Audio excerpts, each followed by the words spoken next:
जय गुरुदेव साथियों। दोस्तों, एक छोटी सी कहानी है जो आपको बहुत कुछ सिखाएगी कि अच्छी आदतें और बुरी आदतें क्या होती हैं। अच्छी आदतें अगर आप अपनाना शुरू करोगे, धीरे धीरे अच्छी आदतों को बढ़ाना शुरू करोगे तो वो आपकी अगली नस्लों तक पहुंचेगी।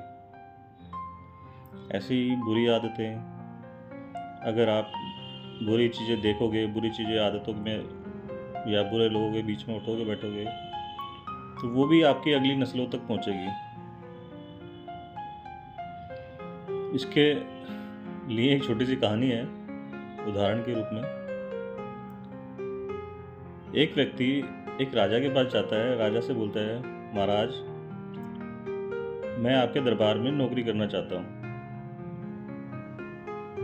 राजा बोलता है, भाई, दरबार में तो मेरे काफ़ी लोग हैं इस वक्त, दरबार में तो मेरे पास जगह खाली नहीं है,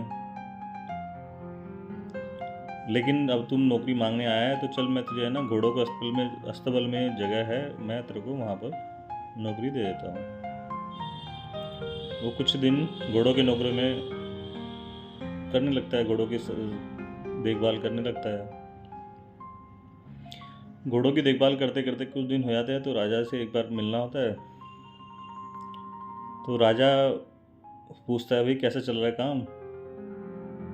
वो अपने सबसे प्रिय घोड़े के बारे में पूछता है कि भाई ये घोड़ा बता, कैसा लगा तुझे। तो वो बोलता है, महाराज, ये घोड़ा नस्ली नहीं है। राजा हैरान, बोलता है कि भाई, मैंने तो इसको इतना महंगा खरीदा है, इसके जिसने इसको बेचा है उसने बताया है कि भाई ये नस्ली घोड़ा है, बहुत अच्छी किस्म का नस्ली घोड़ा है। बोलता है, नहीं महाराज, ये नस्ली घोड़ा नहीं है। क्योंकि तो वो फिर राजा को गुस्सा आता है, तो राजा उसने घोड़ा खरीदा होता है उससे बुलाता है, उससे पूछता है, भाई बता कैसे। ये बोलता है कि घोड़ा नस्ली नहीं है और तू बोलता है नस्ली है। तो वो व्यक्ति घबरा जाता है।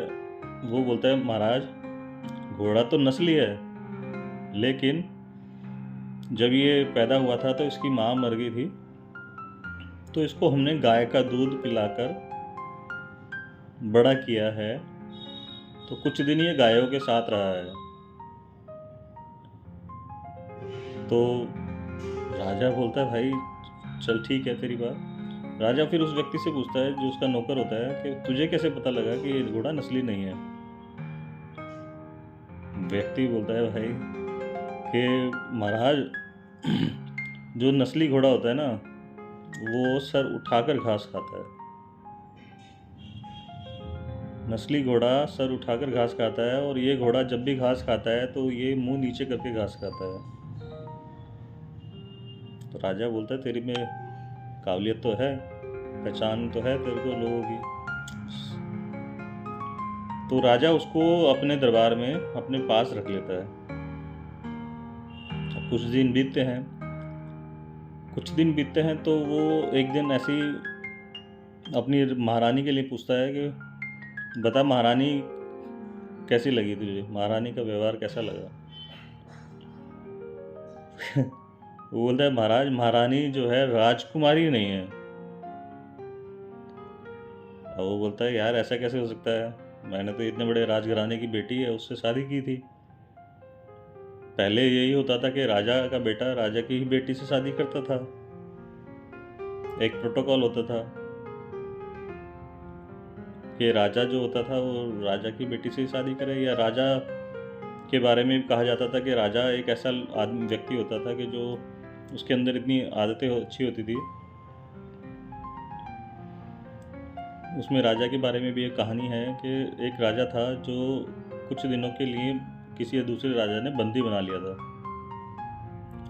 लेकिन उसमें उस राजा से कुछ लोग मिलने जाते थे तो वो उनसे मिलता नहीं था, क्योंकि वो उस वक्त बंदी था। तो वो किसी से नहीं मिलता था। 4 साल वो बंदी रहा, फिर मर गया था। लेकिन 4 सालों में उसने वो किसी से नहीं मिला। किसी ने उससे पूछा उस राजा से, भाई आपके मुल्क के लोग आपसे मिलना आते हैं तो आप मिलते क्यों नहीं हो?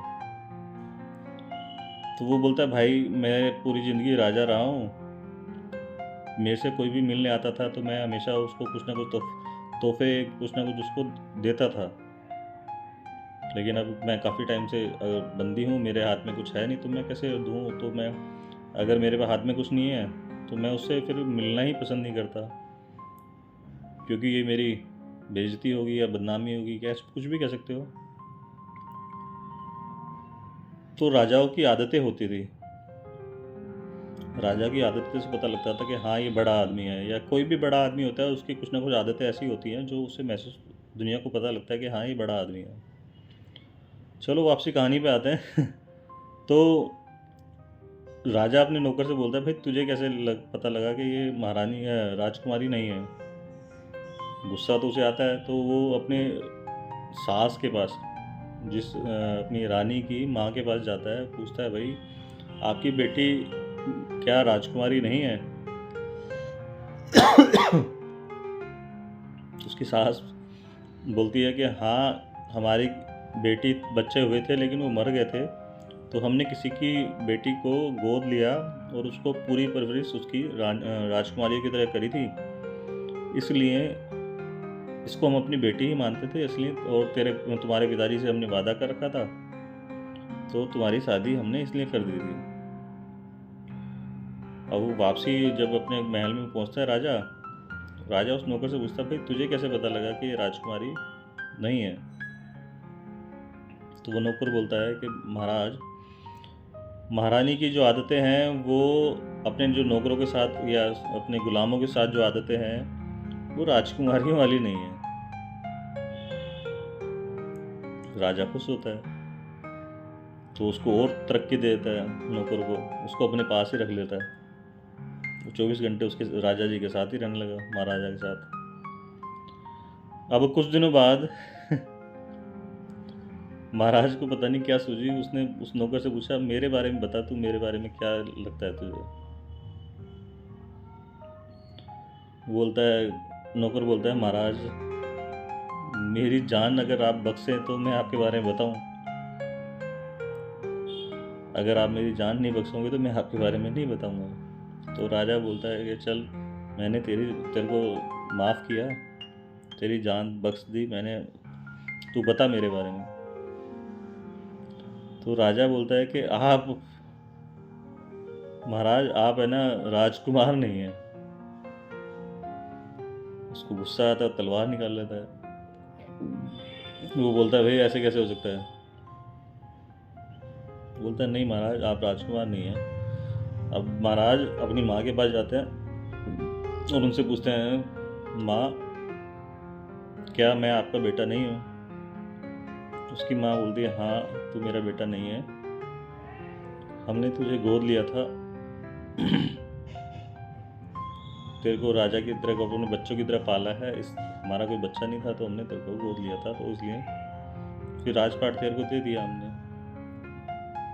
अब महाराज जो है वो उस नौकर के पास जाता है, बोलता है, भाई तू बता कि तूने कैसे पहचाना? वो नौकर बोलता है, महाराज आप जब भी खुश होते हैं तो आप प्रजा में आप बांटते हैं भेड़े, गायें, बकरियां, फल सब्जी आदि। जब भी आप खुश होते हैं तो आप किसी को भेड़े देते हैं, किसी को गाय देते हैं, किसी को भैंस दे देते हैं। असली जो राजा होता है वो हमेशा अगर दान भी करता है तो हीरे मोतियों में करता है। असली जो राजकुमार होता है, खानदानी जो होता है राजा, वो दान भी करता है तो कभी मोतियों की माला देगा, हीरे पन्ने देगा, जवाहरात देगा। तो ये आदतें आपकी बताती हैं कि आपने एक कहावत सुनी होगी कि रवैया बता रहा है कि दौलत नई नहीं है। किसी भी आदमी को देखोगे तो महसूस हो जाएगा कि हाँ ये इसके पास जो पैसा है वो नया नया आया है, इसलिए इसकी आदतें ऐसी हैं। तो आदतें बताती हैं कि आप किस नस्ल के इंसान हो। अच्छी आदतें कोशिश करो कि जितना अच्छे से अच्छा करने की, अच्छे से अच्छा सोचने की और अच्छे से अच्छा अपने जीवन में आदतें बनाने की, क्योंकि ये पीढ़ी दर पीढ़ी चलती हैं। जय गुरुदेव।